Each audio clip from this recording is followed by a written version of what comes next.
ഇന്ത്യയുടെ ഭരണഘടന കത്തിക്കണം, പാർലമെന്റ് തല്ലി തകർക്കണം, പിന്നെ നേപ്പാളിലും ബംഗ്ലാദേശിലും ശ്രീലങ്കയിലൊക്കെ നടന്ന കാര്യങ്ങൾ ഉദാഹരിച്ചുകൊണ്ട് അങ്ങനെയൊക്കെ ചെയ്യണം, അത് വലിയ ത്രില്ലിംഗ് ആണ് എന്ന തരത്തിലാണ് അവൻ പറയുന്നത്. എന്താ പ്രശ്നം രാജ?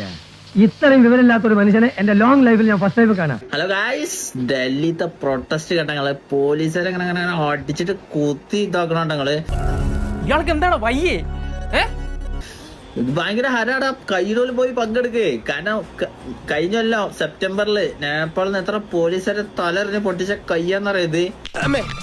ചോര കണ്ട അറപ്പു മാറിയവനാ ഞാൻ. സെൻട്രൽ ജയില് എനിക്ക് ചിൽഡ്രൻസ് പാർക്ക് പോലെയാ. എറിയന്നെ നിങ്ങൾ കണ്ടില്ലേ? ഓ എന്ത് ആരാന്നറിയാം. പക്ഷെ കുറച്ച് കഴിഞ്ഞാൽ വള്ളി വരുള്ളൂ. അന്ന് ഞാൻ മാത്രം ഉള്ളേ അവിടെ കേരളത്തിൽ നിന്നാണ്. അപ്പളാ വള്ളി വന്നേ. എല്ലാത്തിനും കുത്തും ഞാൻ. 4 മാസമായിട്ട് കത്തിക്ക് റെസ്റ്റാണ്. ഇനി റെസ്റ്റ് കൊടുക്കൂല. നേരത്തെ കുത്തും ഞാൻ. ഇതിപ്പോ നമ്മൾ ഇന്ത്യക്കാരെല്ലാരും ഇല്ലടാ. കുറെ ആൾക്കാരുണ്ടാവുമ്പോ എന്തിനാ പേടിക്കണേ? എനിക്ക് നല്ല പൂതി ഉണ്ടായിരുന്നു ഡൽഹിക്ക് പോകാൻ. പക്ഷെ ഞാൻ എന്താ പോകത്തെന്നറിയാം. ഒരു ആഴ്ച മുമ്പ് ഞാനേ നാട്ടില് കുറെ ടർഫ് കളിച്ചിട്ട് കുത്തി വീണ്. അവിടെ എല്ലാം കുത്തിന്ന്.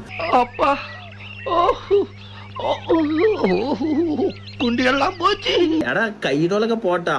എടാ ഇങ്ങനത്തെ പ്രൊട്ടസ്റ്റ് ഇതൊക്കെ ചിലപ്പല്ലേ ഹിസ്റ്റോറിക്കൽ ആവാൻ ചാൻസ് ഉണ്ട്.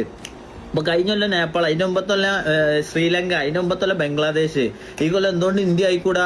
നാണമില്ലടാ നിനക്ക് ഇങ്ങനെ നാറിയ കളി കളിക്കാൻ? അല്ല പഞ്ചാബികളൊക്കെ അത് ഇറങ്ങീന്. ഇനിയിപ്പോ ബീഹാരികളും കൂടി വന്ന കണക്കായി. ബീഹാരികൾ വന്നാൽ പിന്നെ നിങ്ങൾക്ക് അറിയാലോ, മറ്റേ കൊല്ലക്കാരമാതിരി അടിച്ചിട്ട് ഓരോരുത്തരെ പോലീസുകാരുണ്ടാവും. ഇങ്ങനെ ജിമ്മിന്റെ വരെ ഇങ്ങനെയൊക്കെ വെക്കുണ്ടാവും പോലീസുകാരെ പിടിച്ചാണ്ട്. എവനെ ഒന്നും പറഞ്ഞിട്ട് കാര്യമില്ല. തറവാട്ട് മഹിമ എന്ന് പറഞ്ഞ സാധനമുണ്ട്. അതൊന്നും ഇവന്റെ പടിവാളന്റെ 5 അയലോത്ര പോയിട്ട്. ഓ എന്തൊരു തല. ഫസ്റ്റ് ദിവസമൊക്കെ കുട്ടിയൊക്കെ കിട്ടുന്ന കണ്ടിട്ട് ആകെ ചോര കൊലിച്ചിട്ട് ഭയങ്കര സങ്കടം. പിന്നെ അങ്ങോട്ട് ആൾക്കാർ തിരിച്ചെല്ലാം തുടങ്ങിയില്ലേ. ഈ കൈ മുദ്ര കാണിക്കാൻ മാത്രമല്ല തീർക്കും ഞാൻ ഇന്ന് തീർക്കും ഞാൻ. ആ പഞ്ചാബിയുടെ അടുത്തൊക്കെ നല്ല ഡബിൾ വയറിൽ സാധനം ഉണ്ടാവും. അതൊക്കെ എടുത്തിട്ട് ഇങ്ങനെ ടക്ക ടക്ക ടക്ക ടക്ക ടക്ക. ചില സമയത്തെ തന്റെ പെരുമാറ്റം കാണാൻ തന്തയ്ക്ക് പറക്കാത്തതാണെന്ന് തന്നെ തോന്നും. അത് തോന്നലല്ല, ശരി തന്നെയാണ്. ഇന്നലെ ഞാൻ എന്തൊക്കെയോ ഉറക്കത്ത് കാണണേ. ഞാനും പിന്നെ എന്റെ ചങ്ങായി ഡിച്ചൂസും അൽത്താഫും കൂടി ഞങ്ങള് 3 ആളും ഒരു പീരങ്കി ആയിട്ടൊക്കെ പോയിട്ട് മറ്റേ പാർലമെന്റ് ഒക്കെ പൊട്ടിക്കണത്. നീ പറഞ്ഞതൊക്കെ വല്ല ഭ്രാന്തിന്റെ കഞ്ചാവിന്റെ പുറത്താണോ? ഒരിക്കലുമല്ല. എടാ അതൊക്കെ ചാൻസ് ഉണ്ട് കേട്ടാ. ഇന്ത്യന്റെ മറ്റേ ഡെമോക്രസിന്റെ ആ ബുക്ക്, പാർലമെന്റ്, ഹൈക്കോർട്ട് ഒക്കെ കത്തിക്കാൻ ചാൻസ് ഉണ്ട്.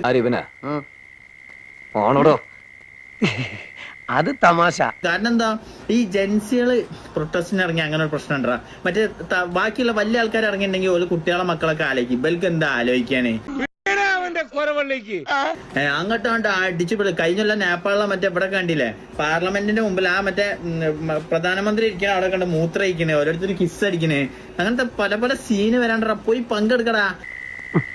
അടിച്ചതിന്റെ ഏപ്പിളക്കികളെയും കഴിവേറി. ഇന്ത്യയുടെ ഭരണഘടന കത്തിക്കണം, പാർലമെന്റ് തല്ലി തകർക്കണം, പിന്നെ നേപ്പാളിലും ബംഗ്ലാദേശിലും ശ്രീലങ്കയിലൊക്കെ നടന്ന കാര്യങ്ങൾ ഉദാഹരിച്ചുകൊണ്ട് അങ്ങനെയൊക്കെ ചെയ്യണം, അത് വലിയ ത്രില്ലിംഗ് ആണ് എന്ന തരത്തിലാണ് അവൻ പറയുന്നത്. അവനെ എന്റെ കയ്യിലേക്ക് കിട്ടിയ പെട്രോൾ ഒഴിച്ച് കത്തിച്ച ചാരോടുത്തിയ പല്ല് കഴിച്ചളയും. നോക്കൂ, എത്രമാത്രം ഭീകരമായ ചിന്താഗതിയായിട്ടാണ് ഈ മലയാളി ജീവിക്കുന്നത് എന്ന് ഓർക്കുക. ഞാൻ ഉറപ്പിച്ചു പറയാം, ലോകത്തെ ഏറ്റവും ക്രൂരന്മാരായിട്ടുള്ള ഭീകരവാദികൾ ജീവിക്കുന്നത് നമ്മുടെ ഇടയിലാണ്, കേരളത്തിലാണ്. ഏത് സ്ഥാപനത്തിനും ചീത്തപ്പേരുണ്ടാക്കാൻ കച്ചകെട്ടി നടക്കുന്ന ചില ചെറ്റകളുണ്ടാവും. ഇവിടെയുണ്ട്. അതാ ഈ അവതാരം.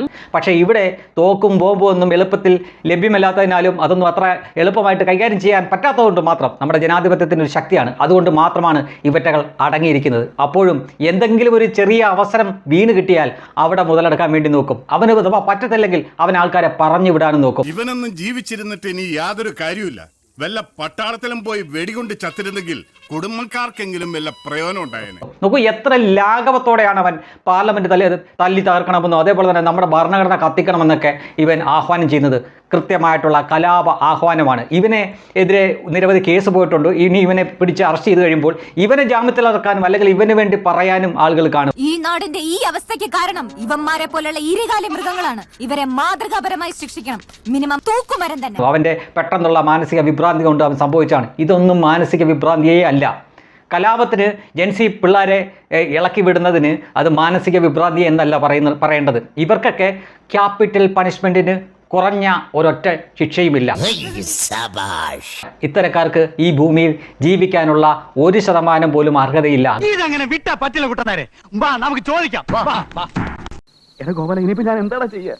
കൃത്യമായിട്ടൊന്നും പറയാതിരിക്കുക, കിടന്ന് ഉരുളുക, അതേ രക്ഷയുള്ളൂ. ഫസ്റ്റ് തന്നെ എല്ലാവരോടും സോറി പറയാണ്. കാരണം എന്താ വെച്ചാല് ഇന്നലെ ഞാൻ ഡൽഹിയിൽ നടക്കുന്ന പ്രൊട്ടസ്റ്റിനെ കുറിച്ച് റിയാക്ഷൻ വീഡിയോ ഇട്ടിനി. നീ ഒന്ന് ഭൂമിയിലേക്ക് ഇറങ്ങി കിട്ടാൻ കാത്തിരിക്കായിരുന്നടാ. 5 മിനിറ്റ് കഴിഞ്ഞപ്പോ തന്നെ എന്റെ ലീഗൽ അഡ്വൈസറെ വിളിച്ച് ഡിലീറ്റ് ചെയ്യാൻ പറഞ്ഞു. അപ്പൊ തന്നെ ഞാൻ ഡിലീറ്റ് ചെയ്ത്.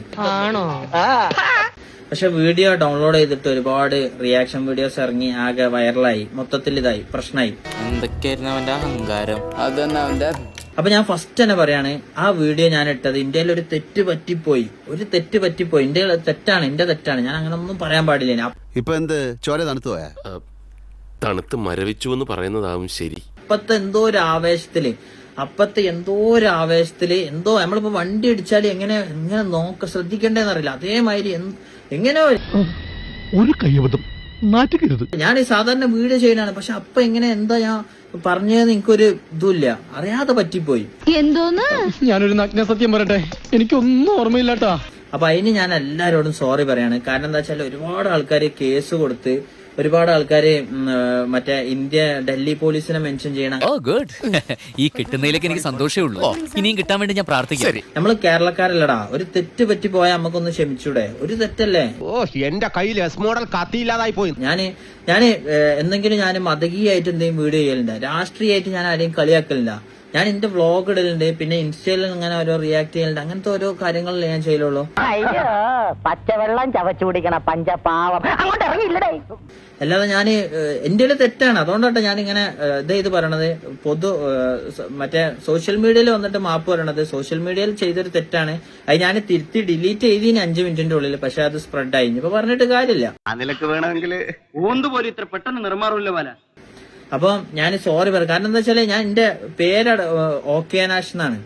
എന്റെ ശരിക്കത്തെ പേര് മുഹമ്മദ് അനസ് എന്നാണ്. ഞാൻ ആ പേര് പോലും ഞാൻ ഇതിലിടല്ലേ. കാരണം എന്താ വെച്ചാല് നമ്മളെ വീഡിയോ എന്നുള്ള എല്ലാരും കാണുന്നതാണ്. വല്ലപ്പോഴും അല്ലോടോ ഞാൻ ഇങ്ങോട്ട് വരുന്നേ, ഇങ്ങനെ വെറുപ്പിക്കരുത്.